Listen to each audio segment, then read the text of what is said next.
Channel का खास programme खास शख्सियत में आज मेरे साथ मौजूद है किसान नेता, ऐसे किसान नेता जिनके चर्चे बल्कि पूरे भारत देश में है।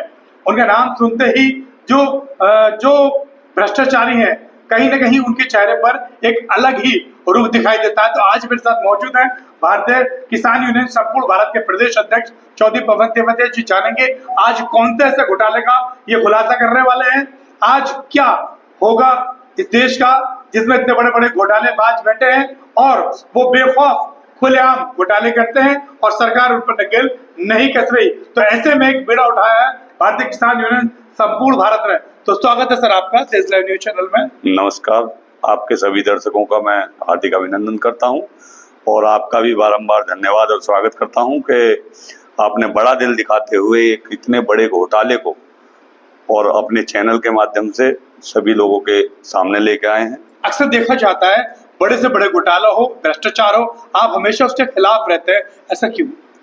देखिए, जब तक मेरे शरीर का एक एक कतरा ईमानदारी के साथ में काम करता रहेगा तब तक ईश्वर की कृपा हमारे ऊपर बनी रहेगी।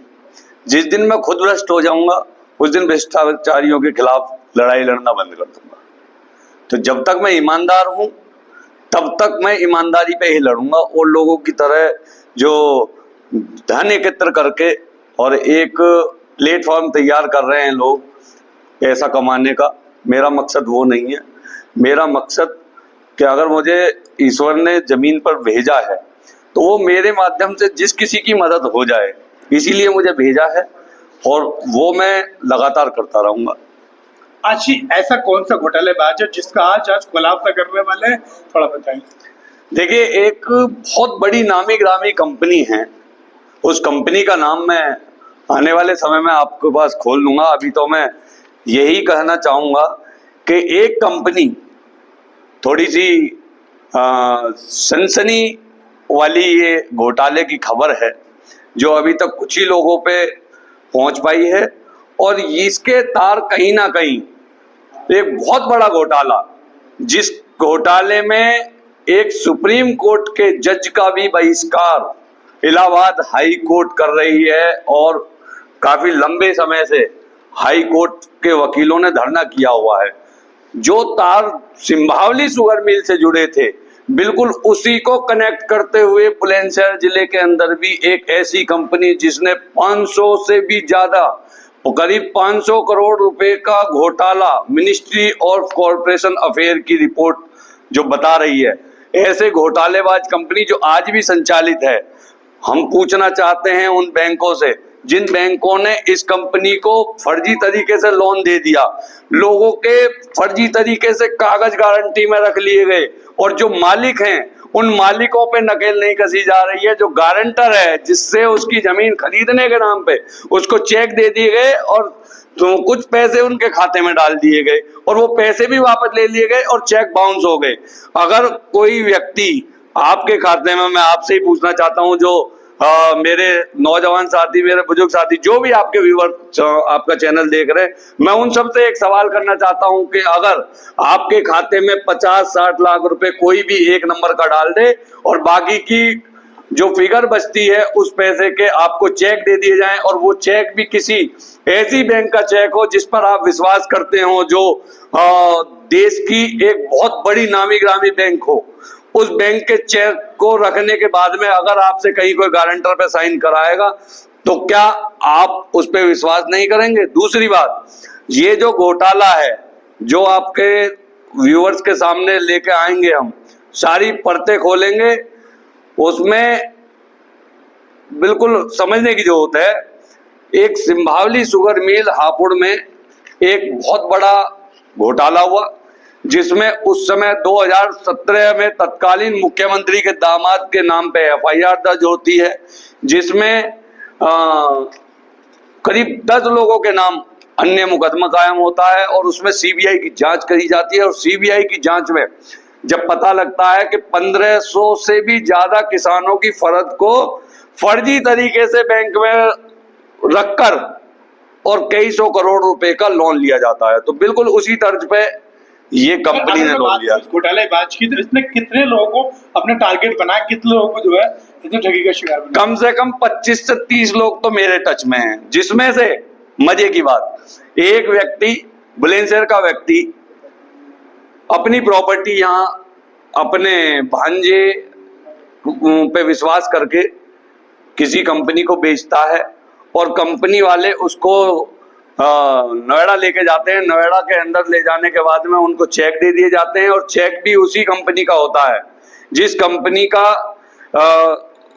खाता है और जो कंपनी उसकी प्रॉपर्टी को खरीद रही है। उसके बाद में एक रीच फॉर्म बनता है जिस फॉर्म पे उनके पिताजी के साइन करा लिए जाते हैं।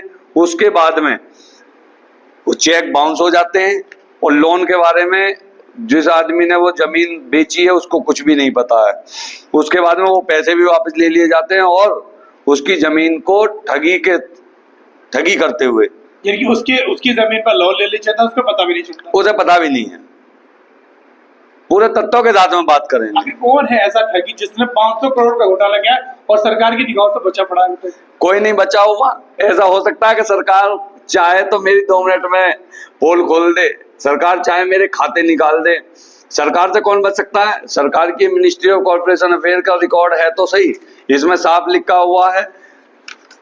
अगर मैं लिस्ट पढ़ने पे आऊं तो यहाँ पे सबसे पहले पंजाब नेशनल बैंक से 2021 में 18 करोड़ रुपए, पंजाब नेशनल बैंक से 30/10/2021 में 7 करोड़ रुपए, हीरो फाइनेंस से 2 करोड़ 70 लाख रुपए, दीवान हाउसिंग फाइनेंस 1 करोड़ 8 लाख रुपए, सीमेंस फाइनेंस 4 करोड़ 8 लाख, एडवेल रिटेल 1 करोड़ 50 लाख, दीवान हाउसिंग से फिर दोबारा 2016 में 1 करोड़ 43 लाख, 2015 में सिंडिकेट बैंक से 75 lakh, hero fine Corp 5 crore 50 lakh, SRS finance limited 3 crore, syndicate bank 6 crore 48 lakh 30 हजार और state bank of India 17 crore 70 lakh रुपए।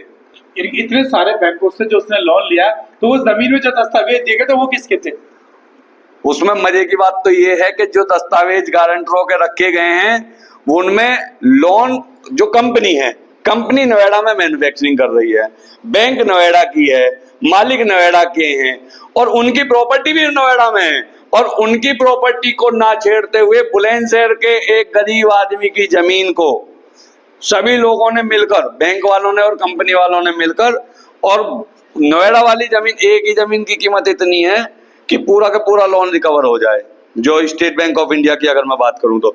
लेकिन उन्होंने वहां तो कुछ कर नहीं रहे, यहाँ पे आके बुलंदशहर वाले की जमीन पर जो है कब्जा करने की नीति बनाई है, जिसको बिल्कुल बर्दाश्त नहीं किया जाएगा। पूरे तथ्यों के साथ में बहुत जल्द हम लोग गृह मंत्री और ये अपना जो है मिनिस्ट्री ऑफ कॉर्पोरेशन अफेयर में जाकर मुलाकात करेंगे और इसके बारे में प्रधानमंत्री जी को भी अवगत कराएंगे और ऐसी कंपनी को तत्काल बंद करना चाहिए। और जितनी भी रिकवरी है, ये कंपनी अभी भी मौजूदा हालत में चल रही है।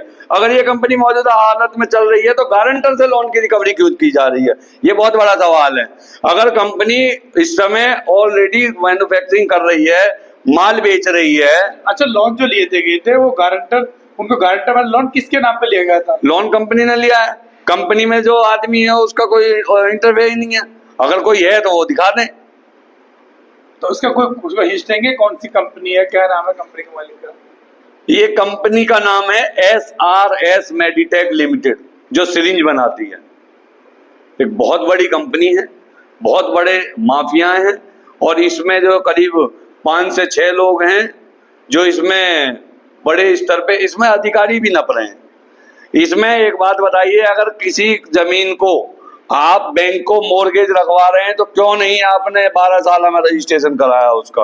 लोन लेने के बाद में सबसे पहली प्रतिक्रिया बैंक के द्वारा, अगर एक किसान छोटा सा लोन अपनी 10 बीघे जमीन जिसकी कीमत जो है लाखों करोड़ों में हो और उसको जो हजारों में लोन देती है KCC में, और वो KCC में लोन देने के बाद में तुरंत तहसील में चढ़ जाता है।